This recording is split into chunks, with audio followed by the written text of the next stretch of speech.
మళ్ళీ ఈరోజు మీ ముందుకి మంచి కంటెంట్తో వచ్చేసిన మన రాణిమాల్కి వచ్చేసినాం. పద్మాదేవి రాణిమాల్ అంటారు. అదే బత్తీస్కోట పక్కన ఉంటుంది. అదేవిధంగా ఇందులో డబుల్ ఫ్లోర్స్ ఉంటుంది. రాజు రాణి కోసం సపరేట్గా కట్టించిన గదులు ఇవి. అలాగే దీంట్లో చెల్లికత్తెలు సైనికులకు ఉండడానికి గదులు కూడా నిర్మించారు. అదేవిధంగా రాణి పూజ చేసుకోవడానికి వెంకటేశ్వర స్వామి టెంపుల్, అదేవిధంగా బయట వెలిసిన ఆంజనేయ స్వామి టెంపుల్ కూడా ఉంటుంది. ఒకసారి లోపలికి వెళ్ళి విజిట్ చేసేద్దాం ఫ్రెండ్స్.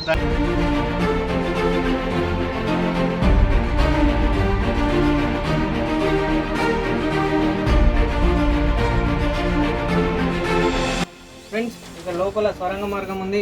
లోపలికి వెళ్తే వెంకటేశ్వర స్వామి టెంపుల్ ఉంటుంది. అదేవిధంగా రాణి పొద్దున ఉదయాన్నే సూర్యుడు లేవకన్నా ముందు స్నానం చేసి వెంకటేశ్వర స్వామిని పూజించేది.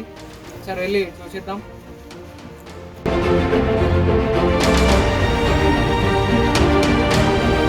ఇదే వెంకటేశ్వర స్వామి టెంపుల్. అదేవిధంగా రాణి ఉదయాన్నే లేచి పూజ చేసేది ఇక్కడనే.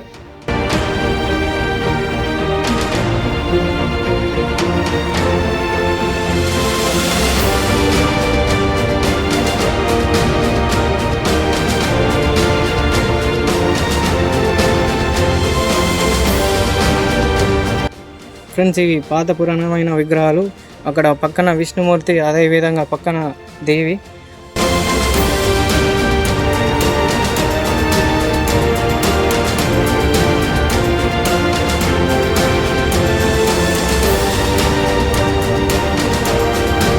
ఫ్రెండ్స్, ఇదే మన ముఖద్వారం. ఇక లోపలికి వెళ్ళేద్దాం.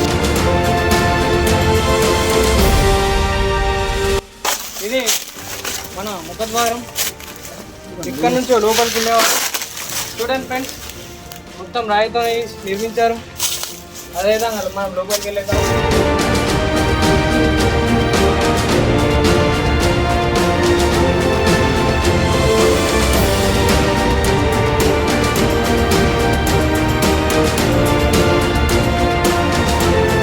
ఫ్రెండ్స్, లోపలికి అయితే వచ్చేసాం. ఇది పైన అంతస్తు. అంటే రాణికి మొత్తంగా 2 అంతస్తులు కట్టించుంటు రాజు. అయితే ఇక్కడ పైన చూసుకుంటే మొత్తంగా ఇక్కడ పైన ఓపెన్గా, అంటే రాణికి సాయంత్రం కాలంన ఇక్కడ గడిపేందుకు స్థలం ఇది.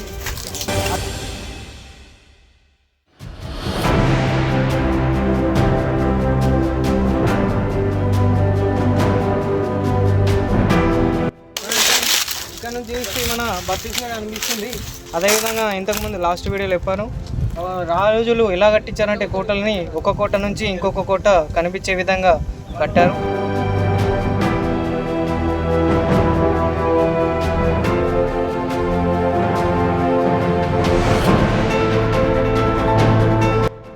అదే కింద అంతస్తు, అక్కడ పైన అంతస్తు. సో ఇక్కడ చూసుకుంటే అక్కడ 2 సైనికులు ఏర్పాటు చేసే గదులు. అంటే నైట్ టైంలో అక్కడ దీపాలను వెలిగించుకొని అక్కడ కాపలి చేసేవారు సైనికులు.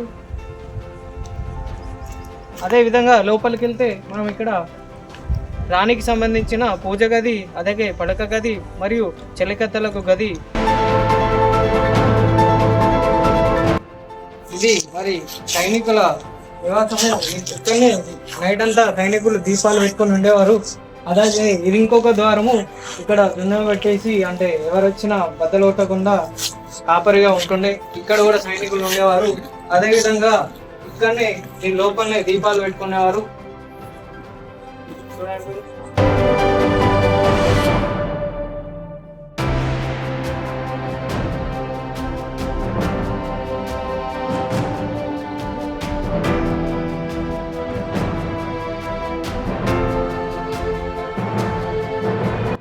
నిధులు బంగారము నిర్మించే స్థలము. ఇక్కడనే బంగారాన్ని దాచుకునేవారు. ఈ గది చెలికత్తెలకు వాడేవారు. అదేవిధంగా ఇక్కడ మనకు 2 మెట్లు కనిపిస్తున్నాయి.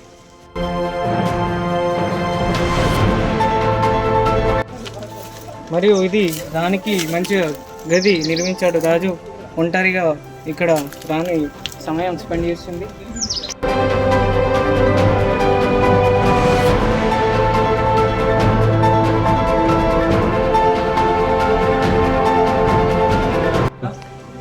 అదేవిధంగా మంచి స్ట్రక్చర్తోని రాజులు ఆ విధంగానే మంచిగా కట్టారు భవనాలని. ఏ విధంగానైతే ఇక్కడ మన నిర్మల్లో పాత పురాణాల భవనాలు పట్టించుకోకుండా ఈ విధంగా తయారైన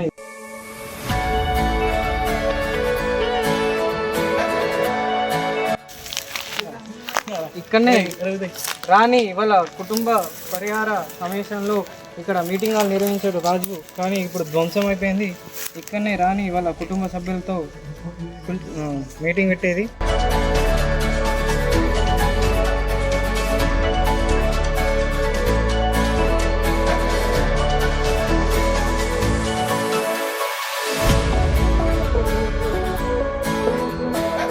ఫ్రెండ్స్, ఈరోజు మనం రాణిమహల్లో పద్మాదేవి రాణిమహల్లో ఉన్న ప్రతిష్టను, అదేవిధంగా లోపల ఉన్న గదుల గురించి తెలుసుకున్నాం.